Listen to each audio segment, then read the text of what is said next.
Olá, meus amigos, muito boa noite a todos vocês. Estamos entrando um pouquinho antes da hora, porque é um dia de feriado e, por incrível que pareça, o dia está tão cheio e a gente tem tanta coisa para fazer, nós resolvemos, a gente ia inclusive faltar hoje a nossa live, não ia ser uma live, ia ser uma gravação, mas a gente resolveu fazer ao vivo, estamos aqui ao vivo. É certo que a gente não devia ter avisado que ia entrar um pouquinho antes. Mas ninguém vai perder nada, porque depois fica gravado e vocês acompanham.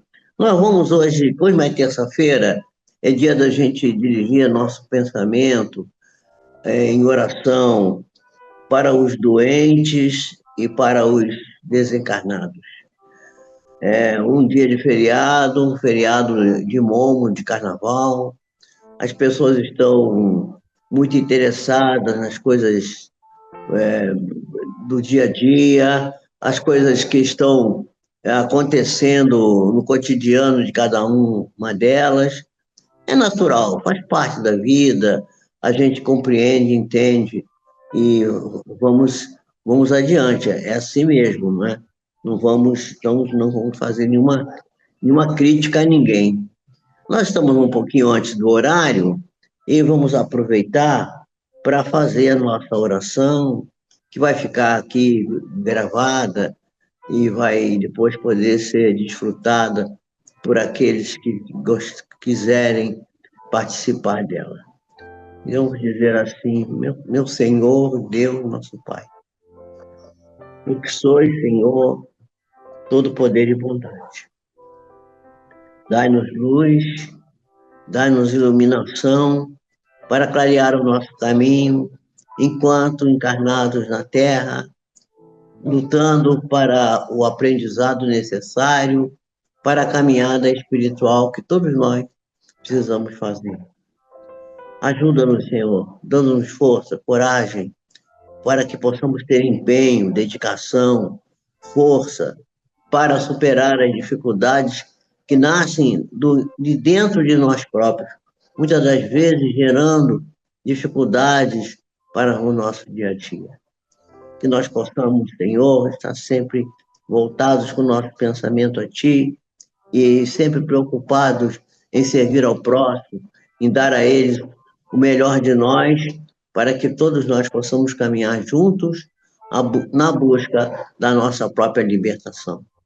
Que a misericórdia tua, Senhor, possa atender aqueles que estão doentes, que estão sofrendo, que estão nos leitos de dor, que estão nas casas de saúde, que estão nos locais, às vezes, inapropriados para desenvolverem as suas pendências ligadas à parte do corpo físico. Mas que não falte a eles a tua bênção, a tua proteção, o teu amparo. Pedimos também, Senhor, que eles possam reconhecer que a doença é apenas um chamado de atenção para a reformulação dos seus valores, das suas ideias, das suas necessidades mais íntimas. E que assim, aprendendo consigo mesmo, com as suas próprias dificuldades, possamos cada dia estar melhor, tendo amanhã melhor do que hoje, como hoje estamos melhor do que estivemos ontem. Que assim seja, e que aqueles que já desencarnaram, que fizeram a viagem para o plano espiritual antes de nós, nos antecedendo nessa grande jornada, na qual sabemos, Senhor, sozinhos, cada um consigo mesmo, mas sempre monitorados pelos nossos guias espirituais. E que aqueles que estão desencarnados, nesse momento, ainda desorientados, sem encontrarem os seus guias, sem encontrarem os seus caminhos, a sua iluminação, possam despertar, buscando dentro de si os refógios da sua alma, as forças necessárias para iluminar o seu caminho. E assim, visualizarem os seus guias, os seus protetores, seus anjos, guardiões, que eles possam encaminhá-los, acompanhá-los, guiá-los nessa nova senda, sempre na busca do progresso, na qual vão se preparar para retornar à Terra, quando houver o chamado teu, Senhor, para que possam retornar ao aprendizado, às lutas do cotidiano, para irem cada vez mais desenvolvendo as suas aptidões. Que assim seja, graças a Deus. Assim, meus amigos, está aí a nossa oração, né? Estamos compartilhando com vocês a nossa, a nossa mensagem, o nosso desejo de progresso, de amparo para todos. E nós vamos falar sobre o dever. É o dever. Eu sempre tenho dito que há 4 verbos da felicidade, né? O primeiro verbo da felicidade é o verbo querer, né? Muita gente diz assim, eu quero, mas não quer. É apenas está manifestando um desejo. Não é um verdadeiro ato de vontade, porque o querer é um ato da vontade. E a vontade é uma força particular de cada um que vem de dentro da sua própria alma. Assim como a consciência é uma manifestação da força espiritual, né? Não há possibilidade da gente ter consciência através da inteligência, do raciocínio, do cérebro, nada disso. Pois é, muito bem, muito boa noite, Maria, muito boa noite. Prazer em te ver aqui conosco. Desculpa aí, nós começamos um pouquinho mais cedo hoje, tá? Antecipamos um pouquinho o nosso horário. Mas como você chega sempre cedo, já pegou aqui a nossa condução, ainda saindo aqui do ponto de partida. Muito boa noite para você, boa noite para todos aqueles que ainda vão chegar aqui.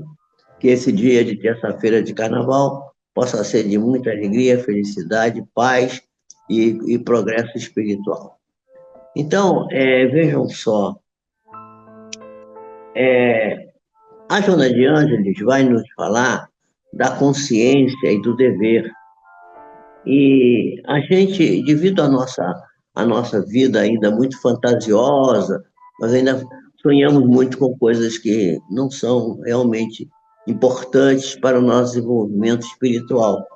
Nós ainda propomos na nossa vida, né, e estabelecemos normalmente uma escala de valores que nós colocamos como prioritários, que não são verdadeiramente prioritários, porque estão longe da realidade espiritual.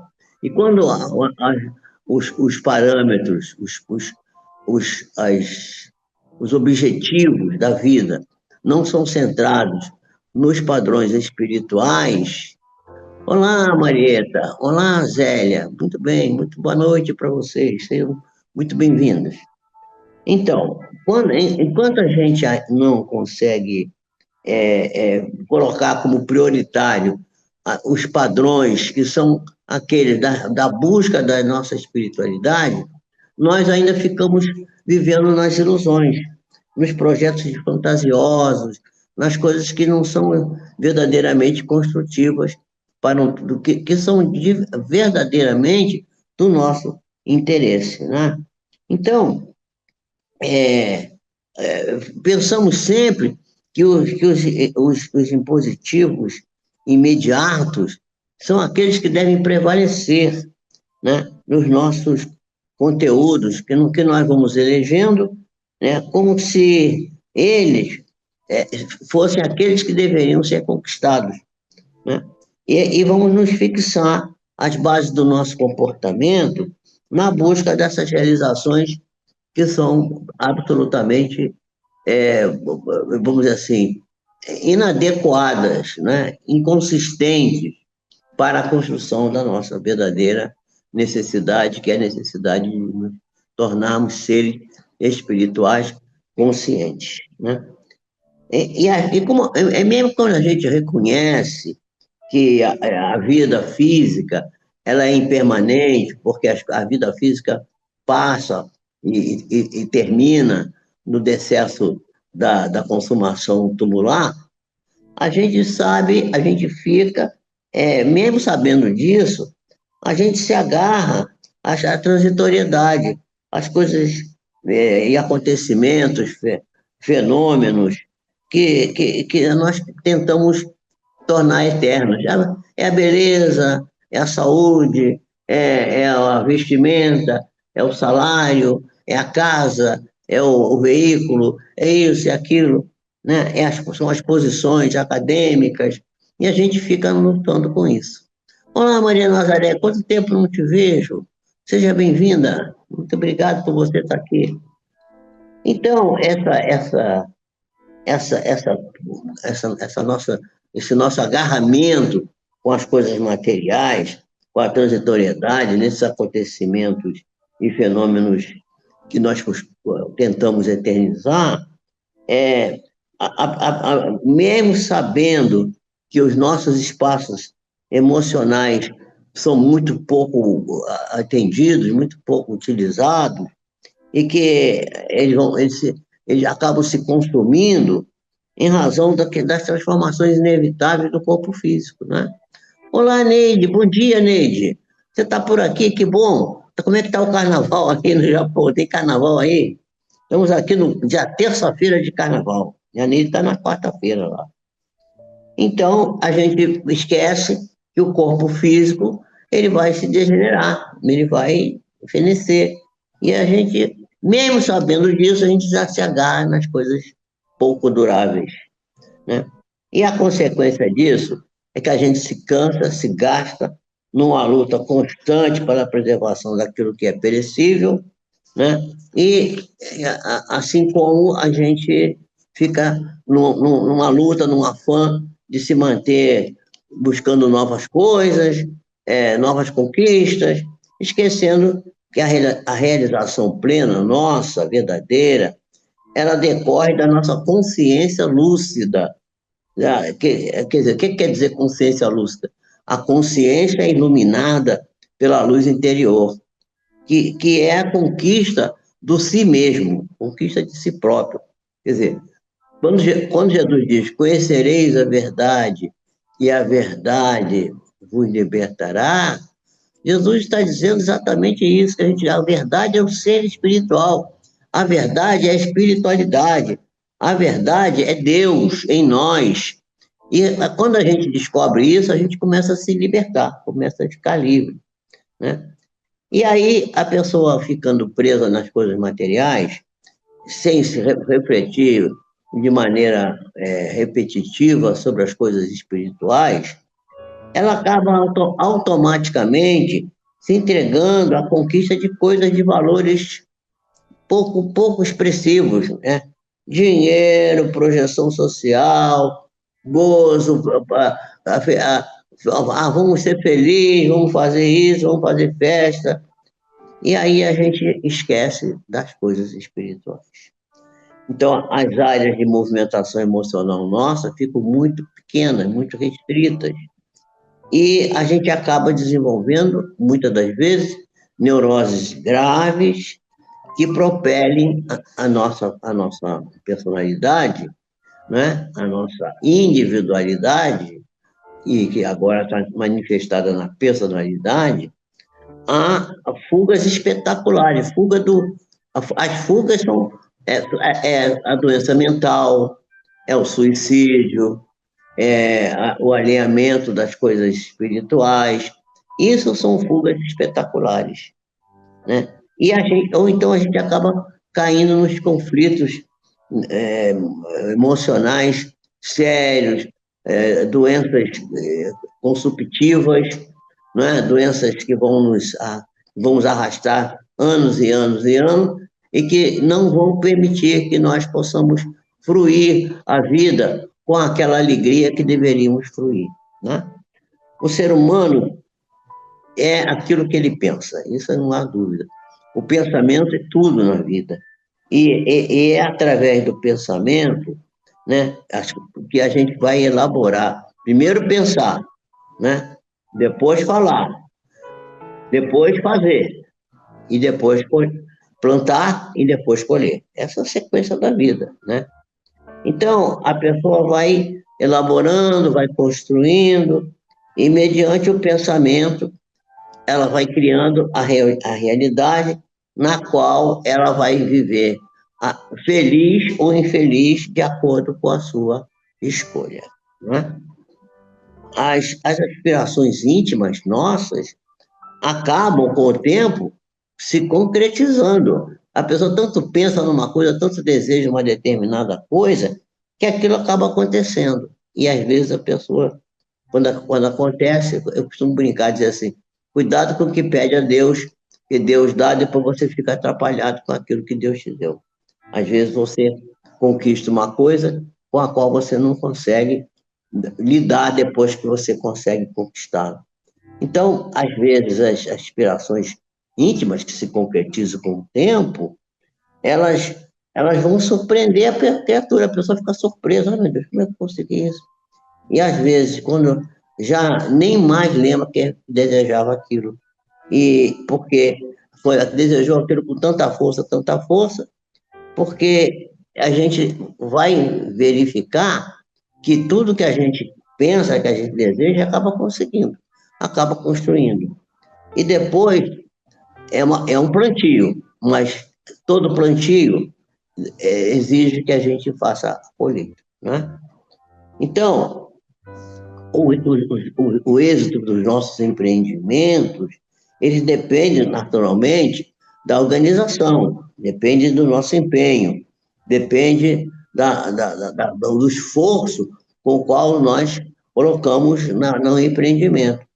Todavia, os projetos que realizamos, as programações e o método de trabalho, que são coisas indispensáveis para que as coisas se realizem corretamente, às vezes não estão muito bem delineadas, né? Uma ideia qualquer, uma coisa qualquer, ela é como se fosse um ser desnudo, né? É preciso que essa ideia se expresse através de uma vestimenta, através de uma forma, para que ela possa produzir frutos verdadeiramente saudáveis, né? Assim, por exemplo, palavras que a gente enuncia, que a gente, às vezes, sem raciocinar bem sobre elas, deixando que o pensamento subconsciente haja em nós, não é? Podem ser palavras que às vezes precisam ser silenciadas, porque podem vir trazer problemas complexos na nossa máquina e trazer problemas mais na frente, na hora da colheita, né? Então, a gente realiza sempre uma construção de um patrimônio espiritual, moral, social e material, né? Porque a gente, tudo que a gente pensa acaba, como eu falei antes, acaba se realizando. Portanto, a consciência lúcida deve se manter sempre vigilante, para que a gente possa vigiar, ter vigilante, para não permitir que pensamentos mal urdidos ou pensamentos que não são conscientes possam dominar a nossa vida e possam nos levar a gerar conflitos, possam levar a gerar sofrimentos para nós mesmos e para outras criaturas, as quais nós vamos, sem querer, infelicitar, porque a gente emite ações perniciosas com esses pensamentos que não são muito saudáveis, que a gente não apreciou bem, não analisou bem, e acaba depois tendo que colher os frutos que são amargos, não é verdade? Então, quando a gente conhece os nossos deveres, que dizem respeito à nossa vida, nós vamos amadurecendo. Amadurecendo o quê? Amadurecendo a nossa responsabilidade, porquanto a gente vai usar ocasiões propícias para desenvolver mais potenciais, mais força, que estão em nós como potenciais inatos. Todos nós temos muitas coisas muito valiosas dentro de nós para desenvolver. É preciso que a gente vá buscar lá nos refórios da nossa alma esses conceitos que são construtivos do bem, do amor, da tolerância, da compaixão, da caridade, para trazer para fora e poder com isso ir construindo o bem. Não é? A consciência do dever não é resultado de arquétipos mitológicos, como alguns psicólogos dizem, não é. é sim uma conquista das questões ético-morais com as quais nós nos promovemos na vida e que vão nos liberando dos instintos agressivos, grosseiros, das paixões que muitas das vezes em nós são quase que selvagens. Nós precisamos aprender a identificar essas paixões em nós e acalmá-las antes que elas tomem conta de nós. Então, pode-se medir o estágio evolutivo de uma pessoa, né, pela sua consciência de dever. Tem vezes que há pessoas que não têm consciência de dever. Vejam só, às vezes um cidadão se une com uma outra criatura, uma moça, com um rapaz, tem filhos, depois o sujeito foge, a mulher tem que estar, às vezes, até ameaçando o homem de mandar para a cadeia, para ele pagar a pensão, que é um dever do pai, né? Se ele pode, né? E às vezes pode e não quer fazer. A ausência dessa consciência indica que essa criatura é uma criatura primária, mesmo que ela tenha realizado muitas coisas no campo intelectual. Porque a realização no campo intelectual não é significado de evolução espiritual. Enquanto que a manifestação revela todo o processo de armazenamento de valores verdadeiramente que são importantes, que são os ético-morais, e não os intelectuais, né? A inteligência reflete o esforço que a gente faz para exteriorizar através do cérebro as conquistas mais expressivas da vida. No entanto, a consciência, né? A consciência promana lá das profundidades mais profundas da alma. É preciso que cada um de nós construa a nossa existência terrestre como um patrimônio de eternas bênçãos. Calma, moderação, equanimidade, dever lúcido cumprido, devem marchar conosco, proporcionando a nós um estímulo para cada vez mais conquistas espirituais, sem que a gente sinta cansaço, sem que a gente sinta tédio, sem que a gente tenha amargura, e que a gente procure encontrar o nosso pouso nos nossos sentimentos e nas nossas disposições, com muita alegria, com muita satisfação, com muito êxito na nossa vida, né? E a gente tem que pensar que cada dificuldade e cada problema que vem no nosso caminho são formas de revelar desafios que, vencidos, né, vão nos dar muito prazer. Mas quando a gente fracassar também, a gente sempre tem que tirar uma lição daquilo. A lição sempre fica. E a Santo Agostinho, por exemplo, conforme ele declara na pergunta 919 do Livro dos Espíritos, ele dizia assim: por que vocês não fazem como eu fazia quando eu vivia aí na Terra? Ao fim de cada dia, eu interrogava minha consciência, passava em revista tudo que eu fizera, e perguntava para mim mesmo: será que ninguém tem o que se queixar de mim? Será que eu não faltei algum dever moral com alguma das criaturas com as quais eu cruzei no caminho? Será que ninguém vai se queixar de mim? E foi assim que, vagarosamente, diz Santo Agostinho, né, eu cheguei a me conhecer e a ver o que em mim precisava ser corrigido. Portanto, meus irmãos, o dever e a consciência são importantes. Hoje, os dias de carnaval, as pessoas estão festejando, estão alegres, estão na rua. Os meus dois filhos saíram para sair no bloco, foram dançar, cantar, sei lá, ou ouvir os outros dançarem, cantar, eu nem sei. Oi, Vera Lúcia, boa noite. Então, e deve ser alguém que passou aí que eu não vi, quem foi, que eu não cumprimentei, me desculpe aí, tá? Estou aqui muito concentrado no que eu estou pensando e falando. Mas aí eles saíram, foram passear. Eles são jovens, estão ainda nessa ilusão da vida, buscando essa diversão.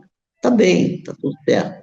Mas isso não pode ser considerado a coisa mais importante. A coisa mais importante é a dedicação que devemos ter às nossas atividades, os nossos esforços, pelas conquistas ético-morais, a caminho do despertar cada vez mais profundo da nossa consciência.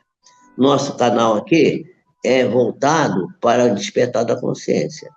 Pode repetir esse post que foi agora aí, que eu perdi, por favor? Se puder repetir, repete para mim. Mas eu estava dizendo que nós precisamos. Pois é, a Lea Brum está dizendo que é um verdadeiro carnaval de aprendizagem. Pois é, isso aí, a gente tem que aprender. A gente tem que lembrar de Santo Agostinho, lembrar desses encontros fantásticos.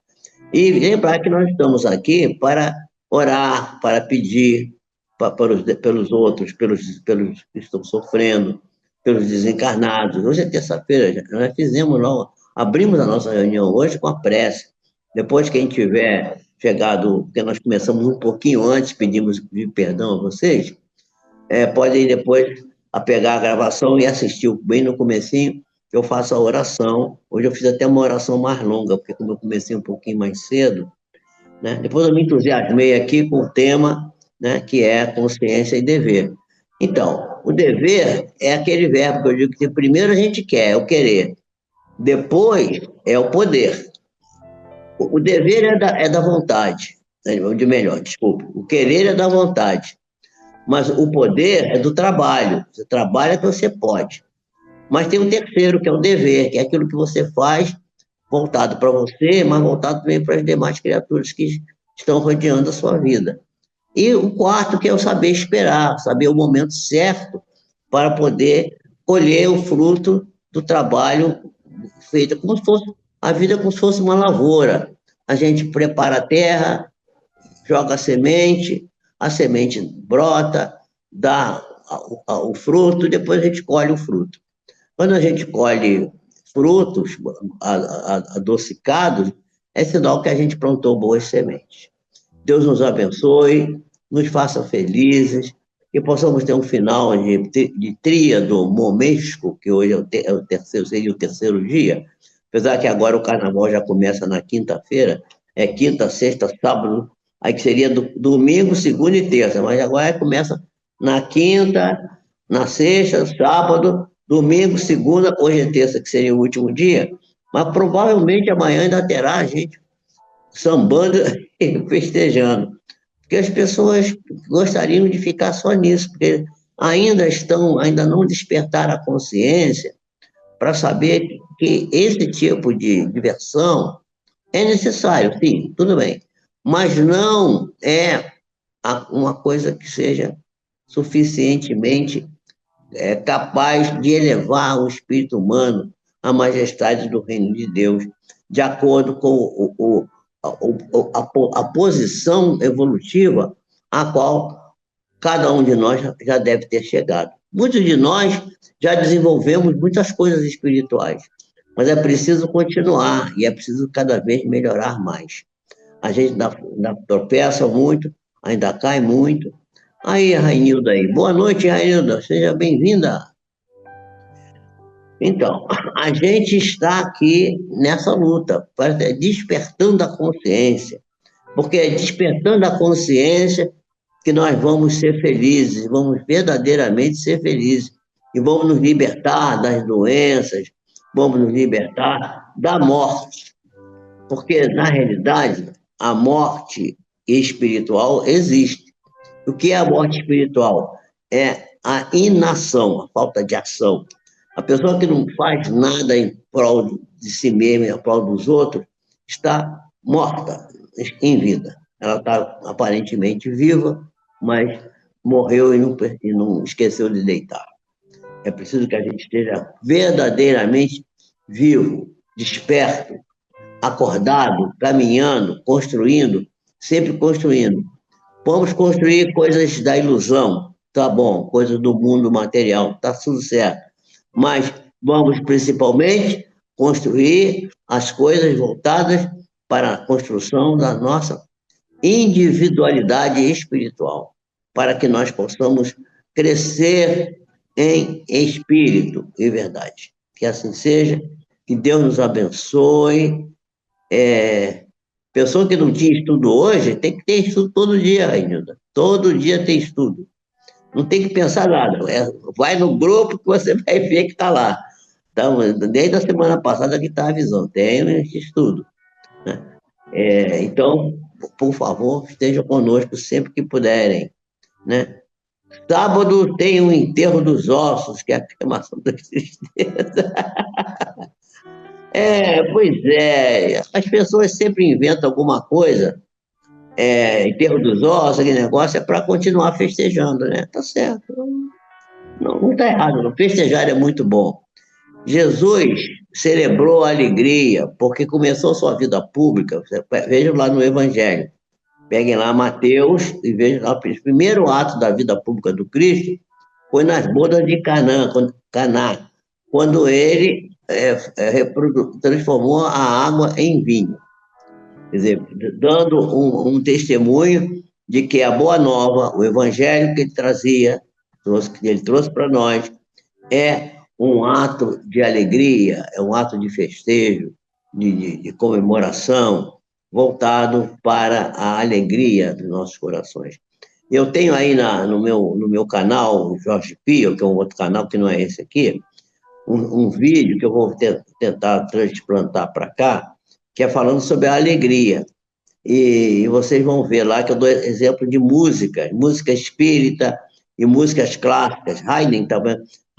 O grande Haydn está fazendo 340 anos do seu nascimento este ano.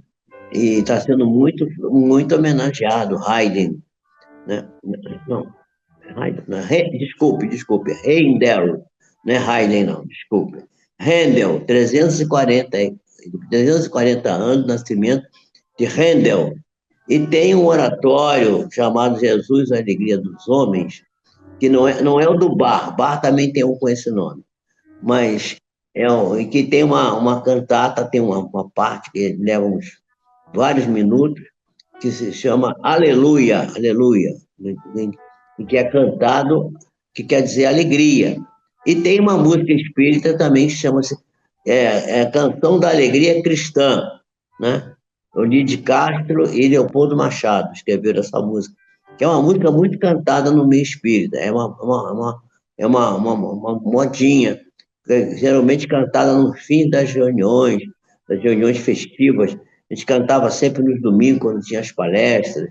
E hoje em dia ainda se usa bastante. Há pouco tempo eu fui a uma reunião, num sábado, dei uma palestra, e no final cantou-se essa música. É uma música já antiga. Então, nesse vídeo que eu falo sobre a alegria, sobre o que é a verdadeira alegria, o que é a alegria no sentido espiritual, eu dou o exemplo das músicas. A música do Handel, né, 340 anos de nascimento comemorado esse ano, está sendo muito celebrado, muita apresentação dele. Assisti pela via do rádio na semana passada uma das suas óperas maravilhosas, né? Que era uma ópera vamos dizer assim, ele era alemão, mas ele morava na Itália, não, acho que era na Itália que ele estava, na França, não me lembro agora. E ele produzia as óperas em alemão, mas com as ferramentas da ópera italiana. E depois que a ópera italiana começou a cair no gosto das pessoas, as pessoas apreciarem menos, ele passou a fazer recitativos, poesias, coisas lindíssimas, musicadas, fantásticas. Então tem essa música que é uma missa, é um oratório, né? Que leva-se aproximadamente o movimento onde está essa cantata do Aleluia, leva uns 40 minutos, todo o movimento. E a cantata inteira, o oratório inteiro, eu não tenho certeza, mas acho que é 2 horas e pouco, 3 horas, mais ou menos, a apresentação do oratório. Que é uma coisa que é lindíssimo, maravilhoso. Vale a pena para quem gosta de música, música clássica assistir. Uma boa noite para vocês. Já que estão falando de música, de carnaval, estou falando de música clássica, que é o que eu aprecio mais. Que Deus abençoe vocês. Sejam felizes.